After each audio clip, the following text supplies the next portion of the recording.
Isn't that your silver car I saw parked out front? Yeah, one of them. Think I could get an autograph? Do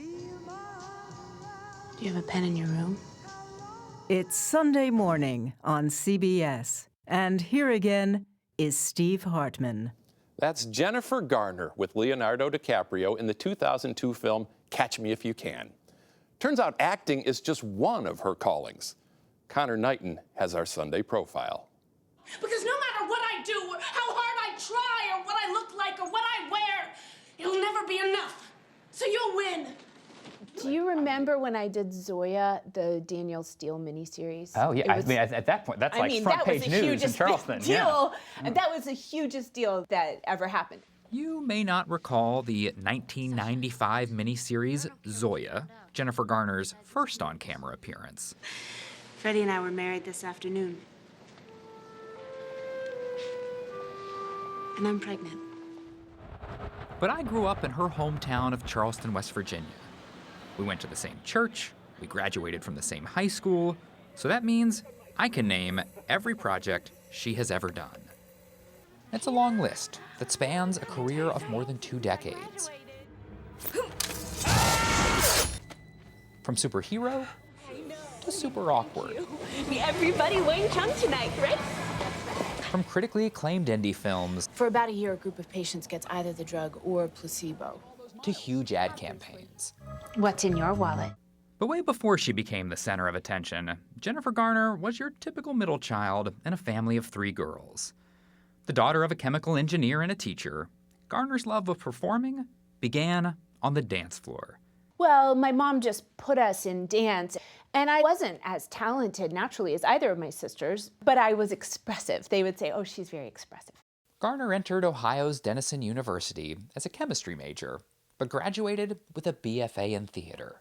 After 4 years, she'd left her West Virginia accent behind. When I went to college, I had a bit of a twang. I sounded kind of mountainy, but I loved any play that was just dripping with words. The more words, the better. And it takes a long time to speak with a twang. So I had it kind of kicked out of me. After traveling the country in summer stock theater productions, building sets along the way, Garner started building a small resume of television appearances. I just don't want to fight with him.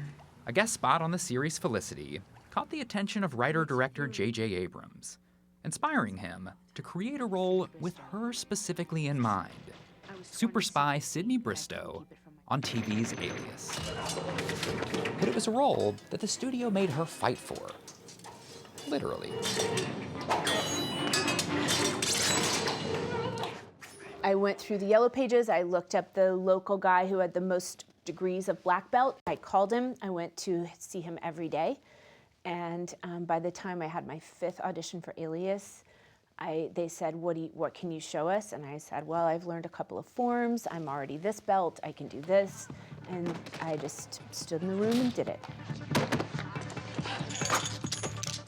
I remember there was a summer in college. I'd gone to New York, and I'd seen a billboard for Alias with you in an orange wig. Yeah. And I realized that things are about to get really different for her. Isn't that weird? How did that change your life? It changes it in such an instant and enormous way, because it's startling to become recognizable. It's startling and shocking. Alias made her a star, but nothing could have prepared Garner for the non-stop tabloid coverage that followed her romance with actor Ben Affleck.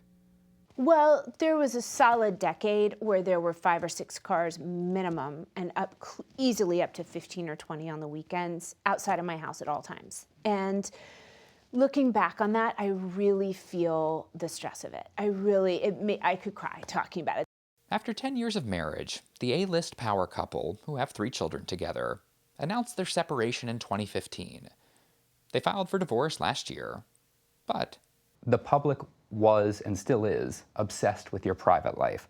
What has that been like for you going through a divorce and having every moment of that played out on the cover of these magazines? What I think that I've learned is that scrutiny in your private life puts a pressure to make something happen. You feel a pressure to hurry up and get married because you think that'll end the are they engaged, are they not? And that's true in the reverse as well. If there is any inkling of trouble, or if the tabloids decide there's trouble, it can create trouble. But to be honest, public scrutiny, everyone says, oh, you've had to go through this in public.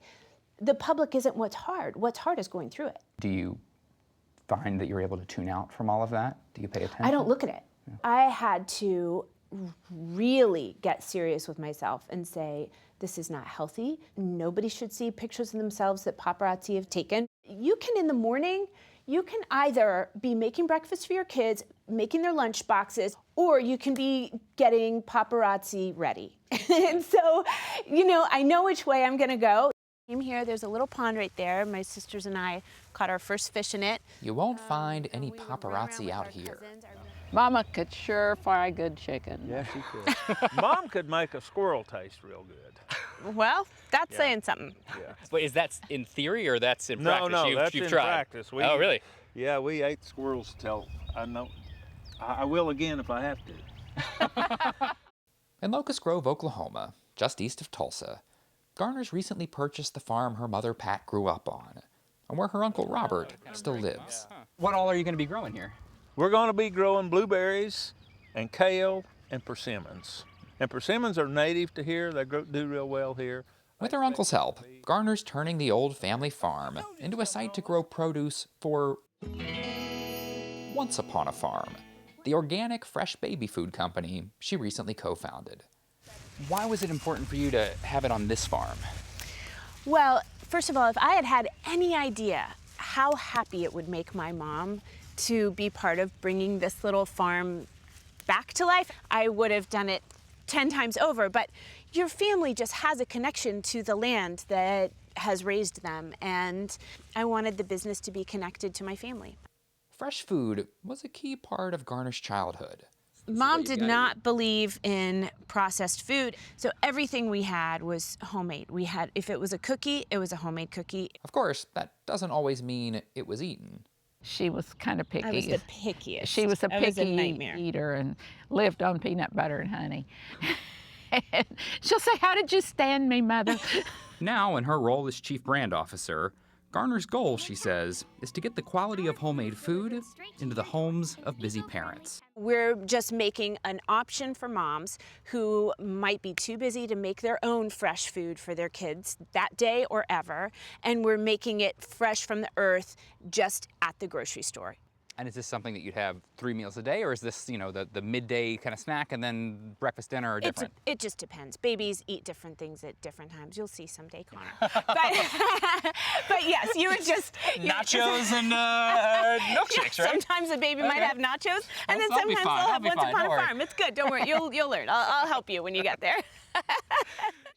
It's been a busy year for the 46-year-old Garner. I need you to hear this. You are still you, Simon.